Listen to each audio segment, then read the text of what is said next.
আসসালামু আলাইকুম গাইস, কেমন আছেন সকলে? এই যে চলে আসলাম দুইজনকে নিয়ে। আছে আমার সাথে ভাগিনা আর আছে হচ্ছে রাজীব। এখন আছি আমরা হচ্ছে নতুন লঞ্চ ঘাট। এই নতুন লঞ্চ ঘাটের আবহাওয়াটা ভাই আজকে অনেক সুন্দর। আশেপাশে অনেক মানুষ ছিল, বাচ্চারা তো খেলা করছিল। এই যে আমার বন্ধু খ্যাপা একটা হাঁটা দিল। এখন যাচ্ছে সে নতুন লঞ্চ ঘাটের যে প্ল্যাটফর্মটা আছে, ঘাটটা আছে ওইটাতে।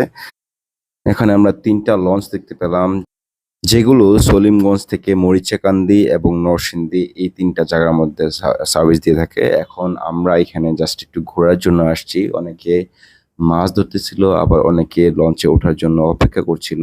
আমরা এখানে একটি ভালো মোমেন্ট কাটালাম। সত্যি বলতে নরসিংদীটা ভাই যদি আপনি না ঘুরেন তাহলে বুঝতে পারবেন না। নরসিংদী কিন্তু আসলেই ন্যাচারালি সুন্দর একটি শহর, যেখানে সকল ধরনের সুবিধা আপনি সবসময় পাবেন। সো আপনারা যারা যারা এখন ভালো করে নরসিংদী আসেন নাই, অবশ্যই নরসিংদী এক্সপ্লোর করে যেতে পারেন। আর আরেকটা কথা, এই সময়ে এই মুহূর্তে নরসিংদীর অলিতে গলিতে যেখানে আমরা যাচ্ছি সেখানে যেন আমাদের চোখটা আটকে যাচ্ছে। সব জায়গায় আমরা শুধু বিউটিফুল প্রকৃতির সৌন্দর্য দেখতে পাচ্ছি।